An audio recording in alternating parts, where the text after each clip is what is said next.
Hey, this is Mike Caju, and you're listening to the Brute Strength Podcast. This week's guest is Jason Leydon, owner of CrossFit Milford. Jason is one of the most successful CrossFit Games coaches of all time, coaching over 24 Games athletes, whether it be teams, individuals, or masters.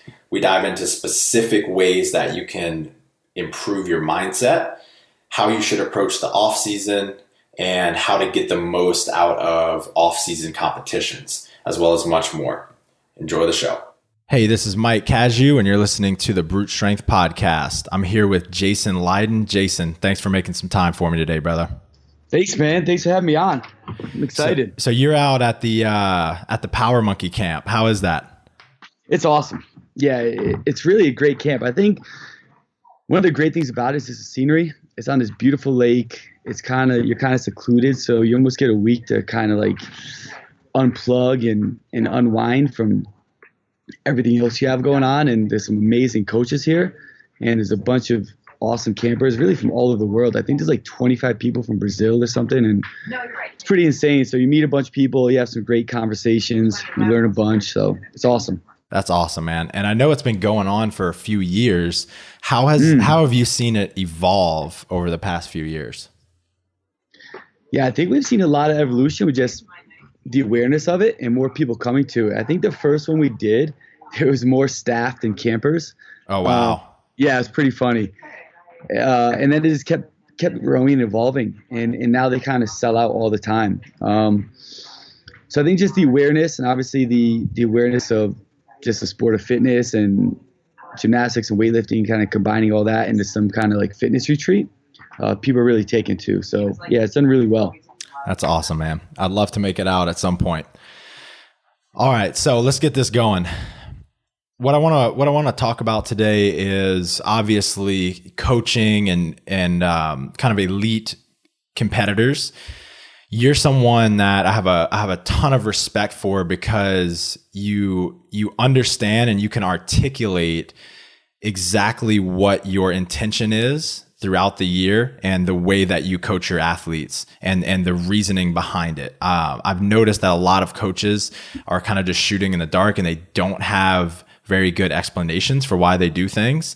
But I think you're one of the few that can articulate exactly why you're doing what you're doing. Where I want to start out with is actually on a personal level. You have a wife and kids, you have a gym with, I think, over 500 members, and you coach dozens of games athletes, teams, individuals, and several masters athletes. Specifically, what do you do in your life that allows you to stay productive, but also give attention and energy to every one of those areas in your life, whether it be boundaries, scheduling, tactics, anything at all? Yeah, I think I've always been good at setting a schedule. And, growing up, I played basketball, and my goal was to play basketball overseas. And I was like a robot. So I was always diligent with, all right, at this time I have to do this. At this time I have to do this. So what I started doing was making sure that my day is completely outlined from like the second I wake up to really the second I go to bed. Kind of like robotic, but it's how I operate best. So I know if I wake up at 5:20 every single morning, it's really down to the minute where, I'm going to walk the dog for 5-10 minutes. At that point, I'm going to go into some meditation and breathing work. At that point, I'm going to go through some sort of like daily kind of journal reflection to kind of get my mind in the right place. Then I read and study, and I know the kids are going to wake up at 6:30, and boom, all that's done. And now it's just complete family time and making them breakfast. And it kind of, my day progresses like that from the second I get in. Okay, I have programs and athlete attention and athlete emails and conversations, and I'm coaching class. And so on a daily kind of microcycle standpoint, my days are completely, filled, and I know exactly what I'm doing, when I'm supposed to be doing it. And then what I do from there is I take different days and I make sure that each day kind of has like one major focus. So I make sure I give everybody the attention I need to, whether like one focus is on my coaching staff. And I know that I'm having meetings with them and really trying to have kind of conversations with them, and not forced conversations. Lots of my stuff is almost like the Socratic method, where I'm just asking them questions and kind of seeing how they're feeling, how they're responding, and see if there's new ways I can challenge them or help them to grow. And Another day is me focused more towards the gym members. And that might be, I might sit down and be like, okay, what does the gym need? What does the community need? And sometimes I'll just go around and ask people, like, what do you guys want? And I think that's really helped me to maintain that schedule. And I think the thing that helps me the most at home is my wife, which should be super quick to be like, all right, you're kind of going down a rabbit hole with work and stuff, or, the game just ended. We need to put more focus here. So having a great support staff at home and then being able to really line up my days helps me with all that. Yeah. As simple as those two things are, they're kind of like the base of the pyramid of productivity, if you will. The one thing I've noticed very recently is the importance of staying really strict. So I also have different like intentions and goals for each of the days of the week. And in the past, so say for a long time, I've said that I only want to do meetings on Mondays and Thursdays, but I haven't been very strict about making that so. And so it kind of just like every day bled into the next. And it was like I wasn't putting a ton of energy, like focused energy into any one thing. But as I get more and more disciplined into saying, no, I can't have a meeting on Tuesday because it's my podcast day, I can focus and do a much better job, be much more present for each one of those things. As simple as it is that's huge. Yeah, it's kind of like the art of saying no. It's like you get caught up in the hustle bustle of thinking more. And it's like when you're able to sit back and say no to things, it kind of almost gives you a deeper sense of power, and control of kind of what you're doing and what your path is going to be. Love it, man. Yeah. Okay, let's dive into some coaching for elite athletes.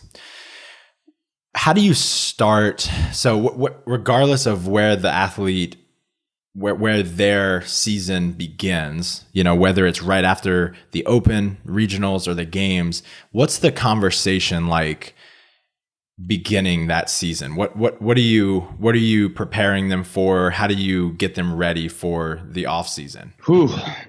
Yeah, that's a great question. I feel like I have different levels based off who the athlete is and what I feel their kind of like mental IQ is from a training standpoint and what I think they can handle. And I think the first conversation we always have is reflection, like, well, how did last year go?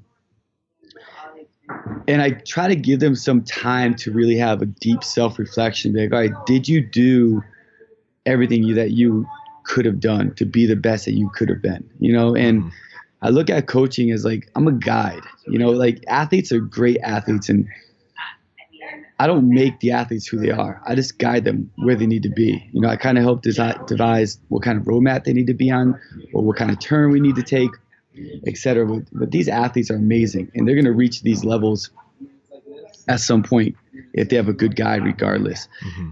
So I want to see, all right, well, how much can they self-reflect and how much can they take ownership of themselves and kind of what they've been doing and what this year went. And then from there, it's like, all right, well, how do we fill in the pieces and what was missing or what can we improve on or what do we need to adjust or, what worked and what didn't work. And that's a lot of the off season right there. And I think the next conversation I have is getting them to be okay, and I think that's one of the hardest things is athletes are so tough on themselves where some of them have this undying identity to what they're doing. And it's kind of like if they feel like they didn't live up to some sort of standard or some sort of placing, then it's almost like a direct reflection of their personality and their character, So absolutely. And I think getting to understand that being able to complete a snatch or clean jerk has no bearing in the universe of your character and where you're going to be. And I think when athletes can finally figure out a way to let go of that, they can reach that flow a lot better, no matter what the sport is. So having a conversation like that and getting them to believe that, yeah, like everything that occurs, and there's nothing we can do, but we can treat it as opportunity to learn and grow. And how can we learn and what are we going to learn from this to move forward in the future? So lots of the conversations are more kind of like psychological to start. And then we kind of progress along the way where if some athletes need a harder conversation, then I have to, give them a little kick in the butt, then that's what we do. And then when I feel like the time is ready, we bring everybody in, whether it's team, masters, or individuals, and we have kind of like guidelines and expectations that we go through. I actually have it right here, and some of the stuff I got, definitely taken stuff from books, but one thing is like we talk about being on a team. When I talk about being on a team with athletes, I'm not just referring to being like the team. You know, Right. if you're an individual, if you're masters, if you're a teen, then you're on the team. We talk about like being on a team benefits your personal goals. Being a teammate benefits the goals and ambitions of everybody else. Being on the team can make you a bystander. Teammates interact in the lives of each other. Being on the team involves personal effort. Being a teammate involves the efforts of everybody. Being on the team involves blaming others. Being a teammate involves accepting responsibility and accountability. Being on a team makes you me optic. Being a teammate makes you we optic. Sometimes players on a team are drawn together by common interests. Teammates are drawn together by a common mission. So we go through a bunch of kind of like ideologies that I feel correspond with everybody to kind of make everybody effective. And then we progress that into the next conversation, which is expectations and rules. And that's kind of like the conversations that we have with people at this point to get them ready for the next year. That's badass. I love the whole team conversation. Like human beings are just, that's how we're wired, right? To be connected with others. So you get them, whether, even if they're an individual athlete, you get them bought into, we're all in this together, and immediately some of the pressure dissipates, right? Yeah. Yeah. And I think too, like as it keeps growing, I think that helps you alleviate some even like internal competition. I think competition is great, but it shouldn't be competition that can be conflicting or negative, you know? And Absolutely. so we try to avoid that. I actually got that from a book called Inside Out Coaching, which is a great book dealing with that realm of athleticism and performance. Yeah, one of the biggest things that we harp on is getting people to understand first what things are inside and outside of their control. And this is what, you know, exactly what you're talking about. Like, you know, how much you snatch, how you do compared to others, how you place in the open, all of those things are slightly outside of your control. And so they're not worth worrying over, right? Setting your success criteria on things that you can't control is setting yourself up for failure. So we focus on what are the things that you can control, and let's dial those things in and be as consistent as possible, because that is literally the process for improving as quickly as you can. And when people start to really buy into that, that's when they not only they progress faster, but they enjoy the entire, you know, quote unquote process that much more. Right. Yeah, absolutely. I mean, once you lose that enjoyment, then it's, yeah, the progress and everything kind of ceases and halters. And I think when athletes are able just to kind of let go and, like you said, focus on what you can control, focus on the little things every single day to add up to that big picture, and don't get caught up in other things other people are doing or scoring or like a judgment call, whatever it might be, and just keep doing what you need to do. And then you're going to come out at a good place. What ways specifically? I know you guys are huge on mindset, and I've heard you talk about meditation, for instance. What are some of the ways that specifically that you work on mindset? What are some of those ways?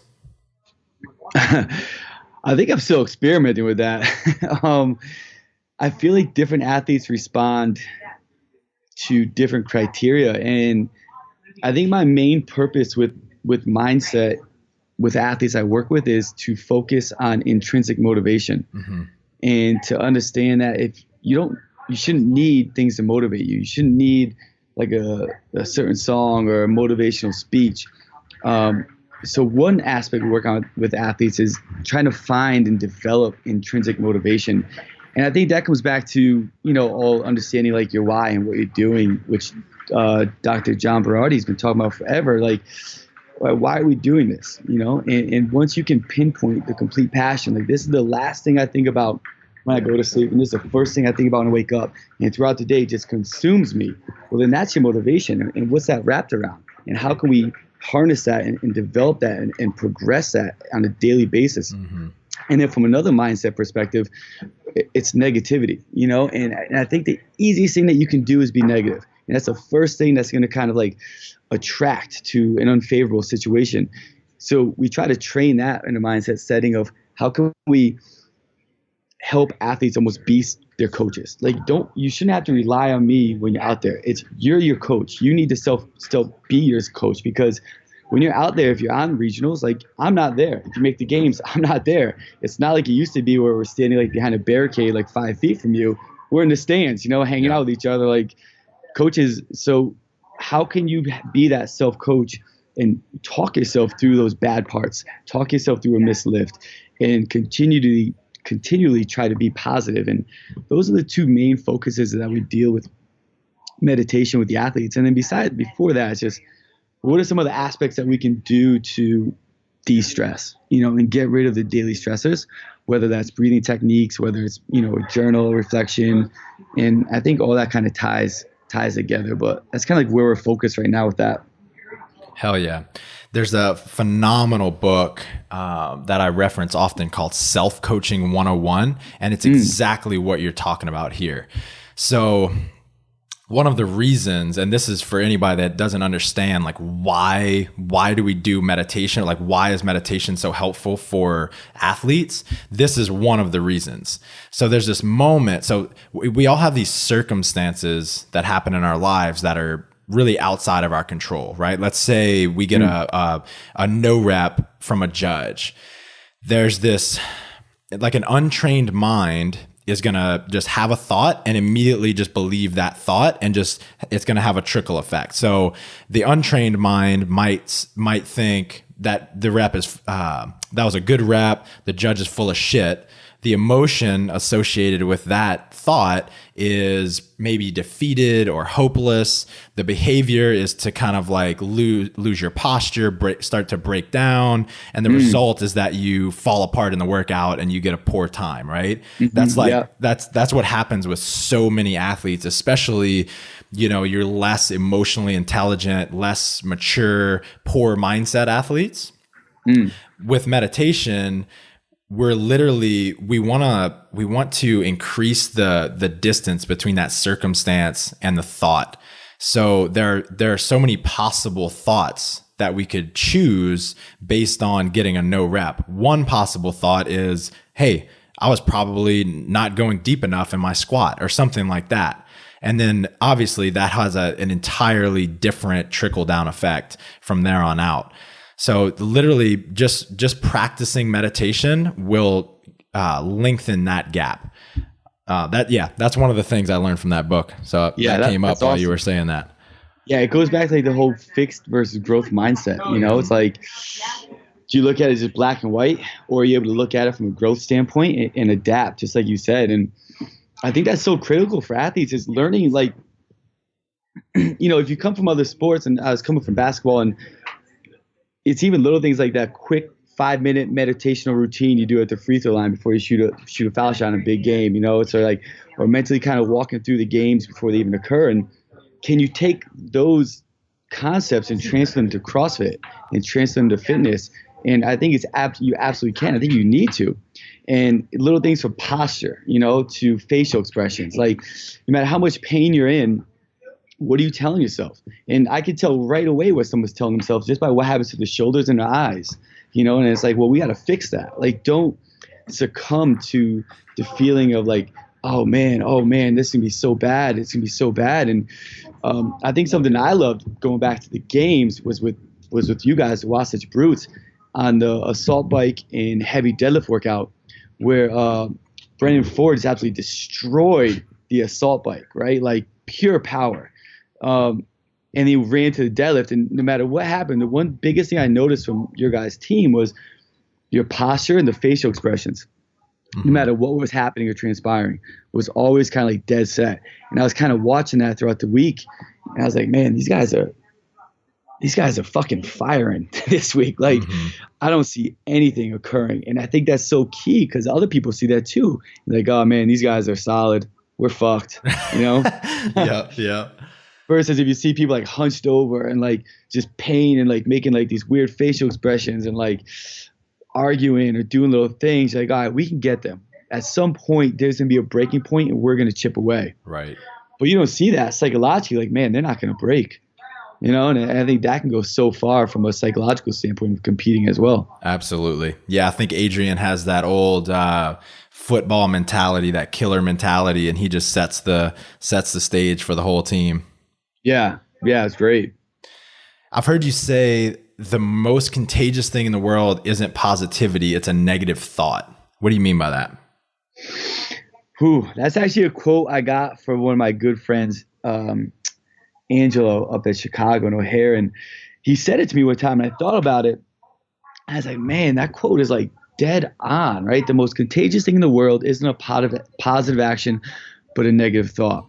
And think about what happens with negativity. Whether you're an athlete, whether you're a coach, whether it's your staff, the second someone kind of like starts being negative about something, it spreads, right? Because it's like they want to share that negativity with somebody else. It's almost like share my misery. Like misery loves company, right? If you're having a beer and the people aren't drinking a beer with you, you want someone to drink a beer with you, right? It's like, oh man, you feel bad, right? And you're like, someone's got to be drinking with me.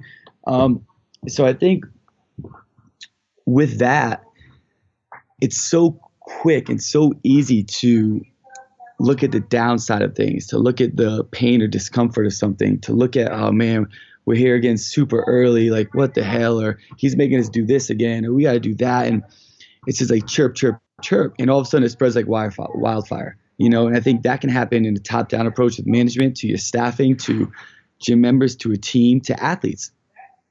I think the best thing that you can do is just kind of like stomp on that right away and understand that there's no room for negativity, because if you allow that to happen, then it's going to keep happening and it's going to spread to everybody else.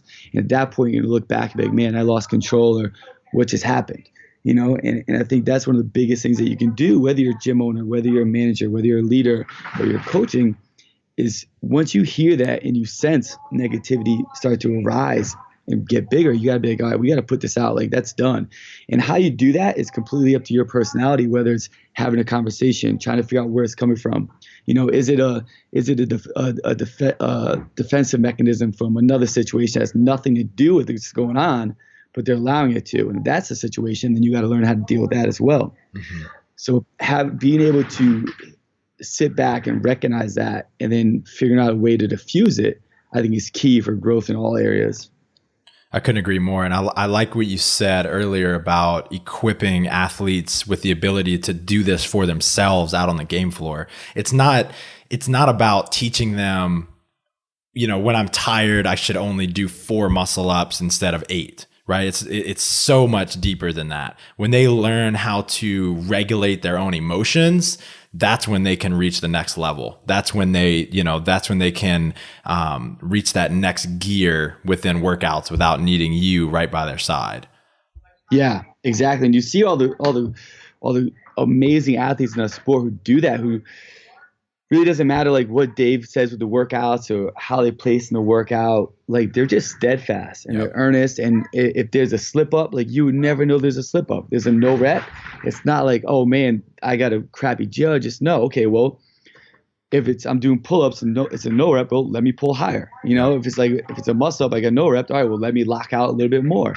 And you just stay on that path, and then you keep having success. And I think that's so key for athletes, especially in this sport. Like, every year, this sport is just going to keep growing, and it's going to keep getting more elite. And you have more and more athletes that come in, and more emotionally and more emotional intelligent and strong athletes. And if you can't keep up with that, it doesn't matter if you're more skilled.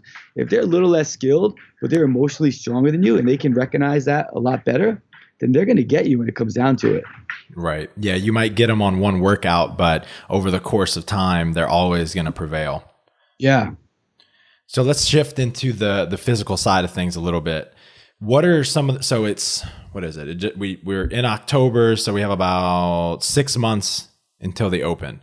What are the most important things athletes need to be doing at this point in the season? It's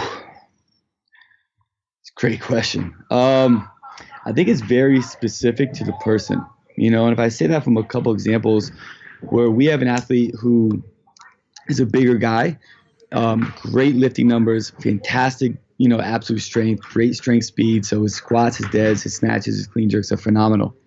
And he's really good at gymnastics, but he's a bigger guy. So from a CrossFit world, he's an outlier. So the most important thing that he needs to be doing right now is getting more well equipped from being able to move faster, longer. Because if it's head to head with someone shorter than him who's a little less skilled or a little less strong, but shorter range of motion, shorter movement, they're probably they have potential to get him. So for him, what we're really working on for him is getting him to able to increase his lactate threshold to be able to operate at a higher intensity from the sound of go, to alleviate the idea of this kind of pacing strategy, to understand how to use his body better when he needs to, so that if he is facing someone who's 4 inches shorter than him, that he can find a way to stay right there with them, so that when something does come out in his favor, he's able to be super more productive. Other athletes, I think, that could have a little banged up at this point, they should have already gone through like their structural work and the rebalance work. And at this point, they're kind of starting to revamp. So I think the most important thing that athletes can be doing right now is looking back or looking at themselves and figuring out what are the weaknesses, what are the imbalances, making sure that's already fixed and it should be fixed. And now you're starting to kind of ramp up slowly from an intensity standpoint of where you need to do to be the most successful in 6 months. And I think depending on how you're built, that's going to vary for everybody. I think if people more aerobically built and have a little lower threshold, then you got to focus on that. If people are more power dominant with the pull but weaker from the lower body push, and they got to focus on those concepts. So getting your body in the best possible position for the next 2 phases of ramping up in intensity and then getting ready for competition. I know that's kind of like a roundabout answer, and I didn't really get exact. No, that's a really tough question that I threw at you. Another way to think about it, what are some of the things that people should avoid doing at this point in the season? Second guessing what they're doing. And I think it's this quote that I love, and it's the best program in the world, if there's no buy-in from the athlete, isn't better than the worst program in the world.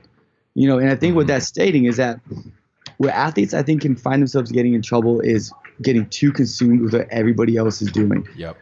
If you're a coach working with the athlete, the most important thing you can do is create buy-in and trust from the athlete. Because if you don't have trust and you don't have buy-in, and then it doesn't matter if you're the brightest mind in the world, the program is not going to be effective if the athlete doesn't believe in it. And I think that's the most important thing from the coach to do with all athletes is develop trust. So I think when athletes don't really trust what they're doing wholeheartedly, or they're too busy kind of hopping around with what's this person doing, what's that person's doing, before you know it, they're not on a set path. And what's going to win in elite sports is the program that works best for that athlete. Right. So I think athletes need to stay focused and diligent on what they're doing and why they're doing it, because hopefully they're doing it to put them in the best possible position to be successful. And what athlete A is doing, if they're built and structured completely differently than athlete B, is probably doing something that looks completely different than athlete B. And athlete A has to be strong enough to stick with what they're doing to make sure they put themselves in the best possible position. I know that after especially regionals and the games, everybody is so fired up, right? Including games athletes. Everyone is so fired up to get back into training and to do everything they can to prepare for the next year. What I've noticed is that a lot of people get overtrained really early in the season, and they end up spending a lot of the off season with nagging injuries or completely sidelined with an injury. Right. How can people tell if they're overtrained at this point? And maybe you can give a little background as to what that means, and then how do you recommend people bounce back from that and get through that? Yeah, I think if you look at the almost like parameters of it, right? You go from fatigue to chronic fatigue to overreaching to overtraining. And once you reach that overtrained state, it's pretty much like a performance decrease.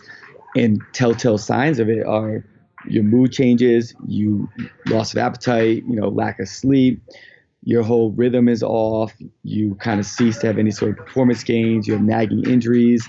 I think from an allostasis perspective, you kind of look at it like your brain is just like loses any sort of drive or motivation to do what you used to love to do. Right. And if you get to that point, you're in a bad state, right? Because like you said, you are overtrained. And then you have to spend the next probably 3 to 4 months, if not the year off, to rebalance yourself. Otherwise, you're going to wind up in some completely hormonal imbalance that can wreak havoc on your body in the long term. But I think once you start reaching kind of fatigue and you start realizing, well, my sleep's off and I can't quite fix it. My appetite's kind of changing. My performance is off. You really have to take a step back and be like, wow, like, what am I doing? I need to back off. And what we tend to do is we try to slow them down, and we first slow them down we look at from a balance standpoint of testing. All right, well, how are we from like an upper body push-pull, lower body push-pull, and kind of see what imbalances there are. So you always have like kind of the strength and conditioning way of trying to assess the off season and deal with the accumulation phase and rebuild the structure and rebuild the stabilization and decrease the kind of the neurological fatigue factors that you apply to athletes. But then what I try to do now is I feel there's so many different ways to assess this, but I think the most effective ways to assess fatigue really come down to quick and easy. Like we've done heart rate variability and we've done monitoring the heart rates and all this stuff. And the problem that I saw with that was if I leave it up to the athletes, sometimes it's hard to do, or they forget to do, or they just don't do it after some time, So the two kind of methods I utilize right now are diaries and a grip dynamometer. Yep. So I like to have all athletes keep an emotional diary to the workouts. And I want to see not just kind of the weights and if you hit the lifts, but I want to see the emotional connection you had to the lifts. I want to see your emotional response to the workouts, the emotional response before the workouts. That way I can kind of pinpoint if I see some sort of fatigue factor transpire for more than like 2 or 3 days, I can look back and be like, wow, yeah, like I'm starting to see some sort of rhythm. So all athletes will come in, they'll have some diary, and I don't have them show me the diary, but I'm gonna have them have the diary on the table, and I'm just gonna read through it and look at it. And I wanna try to pinpoint exactly where something is happening that shouldn't be happening if I see that. Mm-hmm. The other thing that I do is I monitor their eyes and I monitor their behavior every time they walk into the gym. How are their shoulders positioned? Are they looking me in the eye? How's their like grip strength when they grip my hand? How quickly do they change? Kind of how are they interacting with everybody else? So these other signs that you kind of really notice with just constant observation of your athletes that can give you a good indication if something's off or something different. And what might be off might have nothing to do with training. It might be like, work or their life or their spouse. But as we know, it doesn't matter what the stress is. Your body, it's stress, right? Yeah. It doesn't matter if you got punched in the face or you're doing a heavy back squat. So I'll look at that. And then the last thing we do is a grip dynamometer. And I love that because it's like $20 you can get on Amazon. And I have athletes come in and they grab it for 2 weeks straight in their right hand, down by the side, squeeze as hard as they possibly can. That's going to give them a score. So over 2 weeks, I'm going to get their average number. So then every time they come in, they do that. And it literally takes like under a minute. But that's going to give me some sort of indication of neurological fatigue. If I see for like 3 or 4 days that it's constantly lower than their average, then I know I got to back off because we're getting to that chronic fatigue, possibly overreaching state. Mm-hmm. And on the hindsight of that, getting closer to the competition season, I can try to monitor getting them overreached a little bit based off volume and intensity through that. But I think like that just transpires back to the whole, myth of kind of peaking. It's like, is peaking really a thing? You look at the Olympics and it's, only like 20% of people actually peak at the Olympics, and that's like the world behind them and backing them, right? So it's like, all right, is it peaking really a thing, or is it just being able to intelligently monitor stress and adaptation and what the athletes are doing so they feel a little fresher? Right. So, yeah, I really like the tactical approach to that. Good stuff. Yeah. So over the past, 2 or 3 years, it's become obvious that almost no one can just skip through the open, right? Take the open for granted. What do you think people are still doing that they maybe shouldn't be doing in their training, given that the open is so competitive? What are people doing that they shouldn't be doing? It's maybe not as important as it used to be, or not maybe not as important, just not something that they need to be focusing on because they need to focus on doing as well as they can in the open. Yeah, that's a loaded question. I think it's a great question. I think it's loaded because you look at the sport of CrossFit, and it's the unknown, right? If you take any other sport, you know everything about the sport, right? The distance, the variables, the hills, like who you're going against, whatever. And CrossFit is like, you don't know what they're going to do. Are they going to do an opens loaded with just dumbbells and no barbell, nothing heavy? Or are they going to do opens that's going to have a max after a lift? Are they going to do open from a strength standpoint where it's like you got to earn your strength under fatigue? Or so I think the worst thing you can do, no matter who you are, is looking past the open.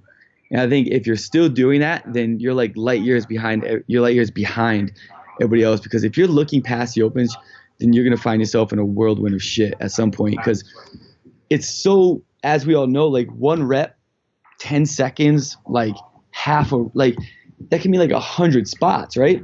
So if like you get sick or something doesn't flow right or just something crazy happens, like that's it. You can almost be like wiped out and not make it to regionals. And we see that with some previous games athletes that don't make it through the open. So I think the worst thing that you can possibly do, no matter who you are, is sit back and think that you can look past the opens, no matter who you are, because you never know what can happen. I think the best thing you can do gearing up is pre-opens is focus on all the little things that you don't always think about.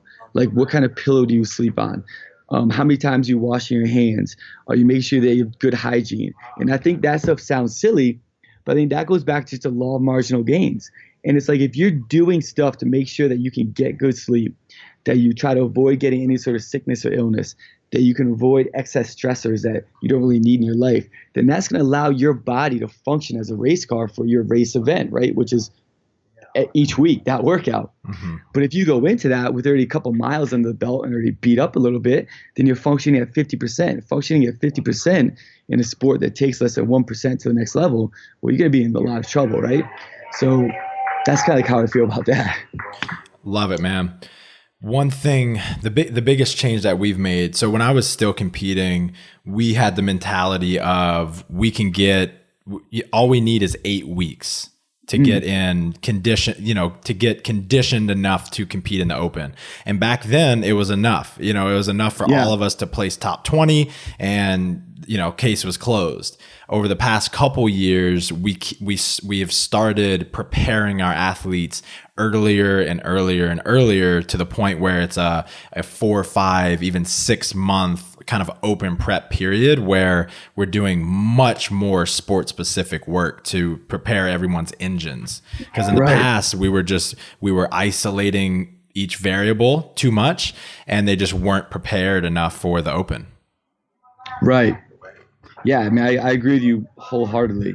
Yeah, I mean, I remember even 2 years ago, right? You could look back and be like, all right, well, we can probably, focus our main competition of the regionals. And now it's almost like a track event, right? Where you're depending on who the athlete is, you're going to have multiple peaks throughout the year inside your training. And I think that first kind of mini peak is the open, Right.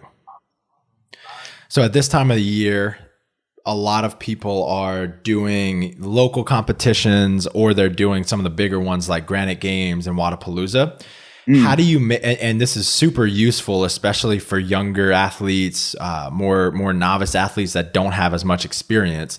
How do you make sure they get the most out of these competitions and don't just go into it as and waste an opportunity to learn? Yeah, I think what your last word was the key in that is the opportunity to learn. And I think the worst thing people can do is, I think these competitions are amazing. I think they're amazing to kind of start getting your feet wet with the online qualifiers and feeling the stress of competition, having to perform in these workouts that you don't know what they're going to be. And then for that matter, performing in a competitive standpoint in a big crowd with people looking at you. And I think they're amazing for the development of the athlete. I think what people lose sight of it is exactly what it is. It's an opportunity to learn. And I see this all the time where people will go into, Wadapalooza, the Granite Games, and they have a performance that's not that good.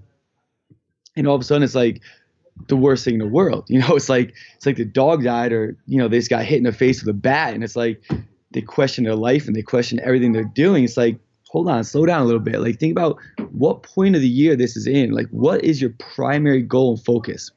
So I think you got to look at the athletes and be like, there's two types of athletes, right? We work with athletes whose goal is Wadapalooza and the Granite Games, right? They're like, regionals is cool, but I really love doing Wadapalooza and the Granite Games. I want to focus on that and just have fun, right? It's like, all right, cool. Their programming is going to look a little bit different. But you have the athletes who are like, my goal is to make it to regionals, or I want to be a CrossFit Games athlete.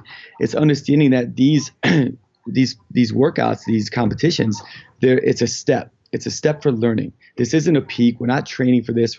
We're getting you ready for your primary goal. And we use this as kind of like a mid-year checkpoint, right? Or a 3/4 year checkpoint to understand where you are. Okay, what do we need to focus on a little bit more? Oh, we see that through these workouts that you have more muscular endurance when coupled with this other, movement, or you have more fatigue here set in under here, or we notice that your heart rate spikes super high qualifier workouts. So we got to work on having you stay a little bit more relaxed and calm. Mm-hmm. And I think there's so many opportunities to learn and develop your athletes more efficiently from this, if the athlete and the coach is able to look at it as such. Right. I think when the athlete goes into it and they're like, well, I just want to do this. Like, I want to dominate Wadapalooza. I care less about regionals. Well, then you train them for that, right? And I think that's just a different conversation. But it's recognizing that it's an opportunity to learn.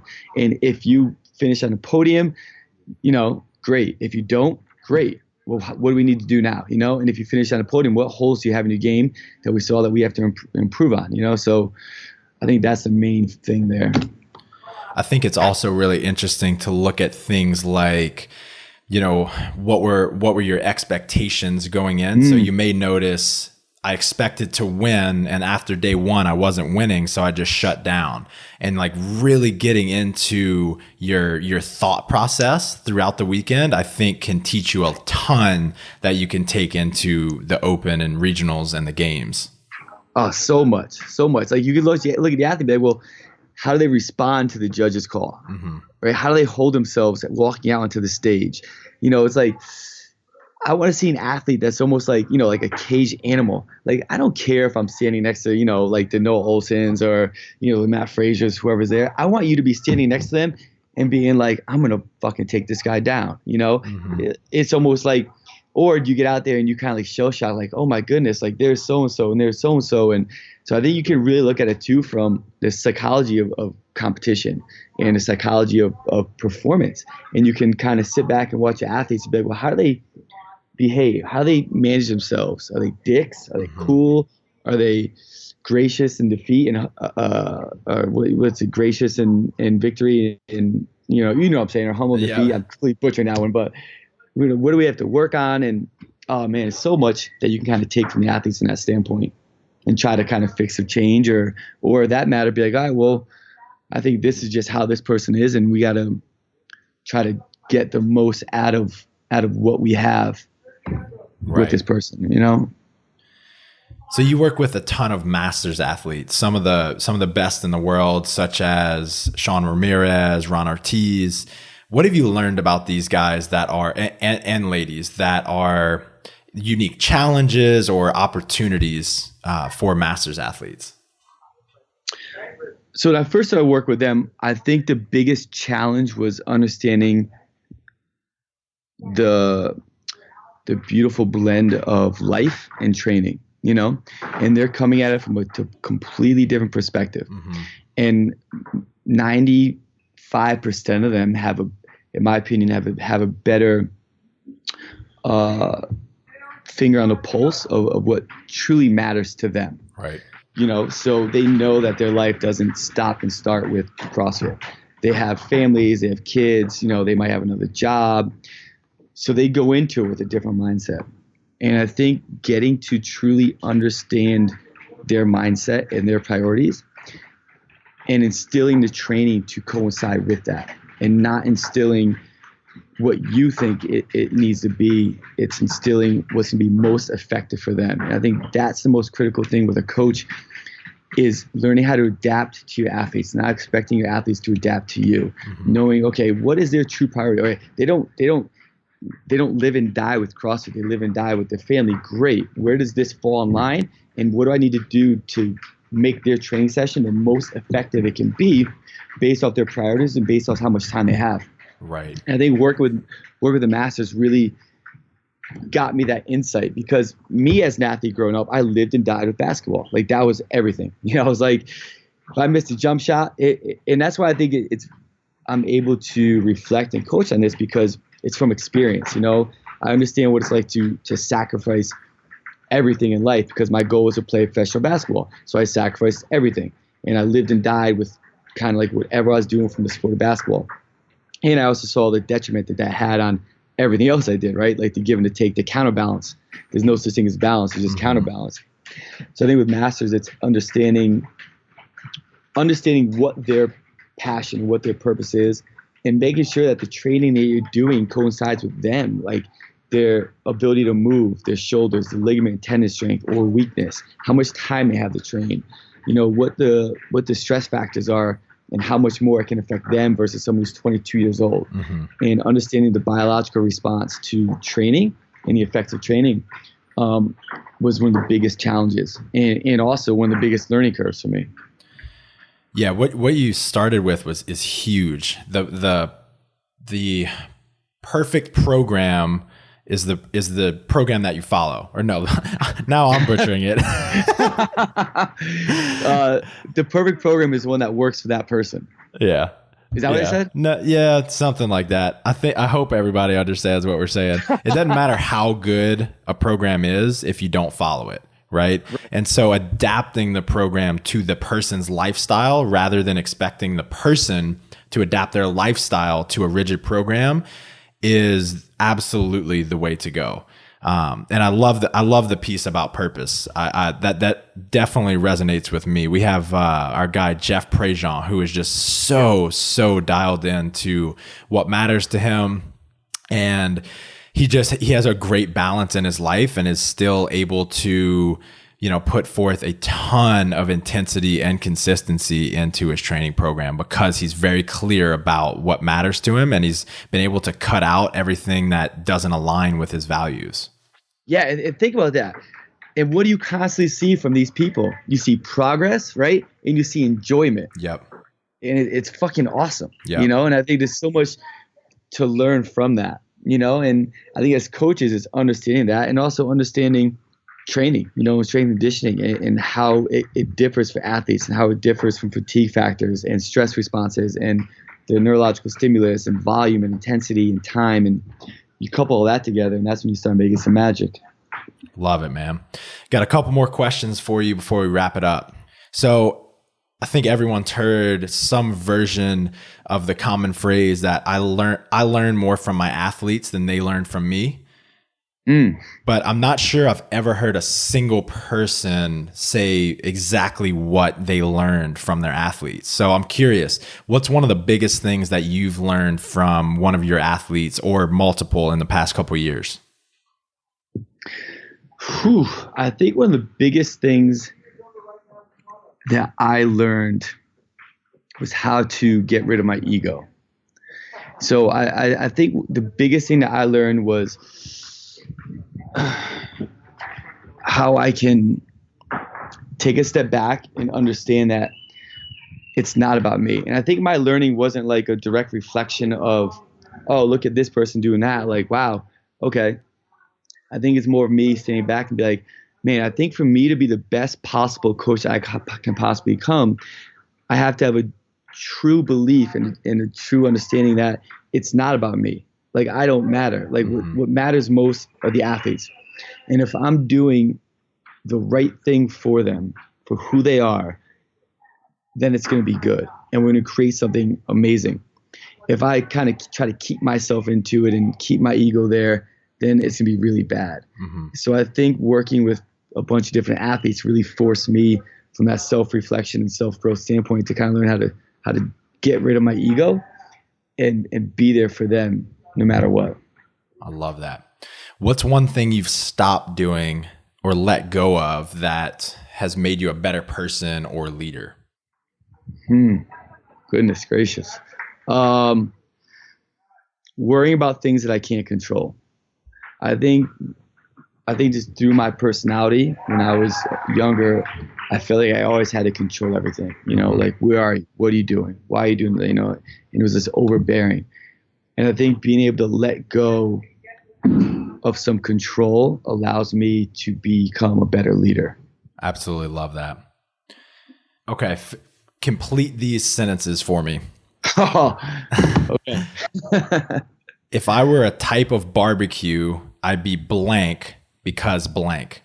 So I'm talking like Texas, Midwest, like there's all kind of different, genres of barbecue. Which kind would you be and why? I would be New Orleans. Is that a barbecue? I don't think so. Bop. Man. Can you Here, I'll help you out, man. help me.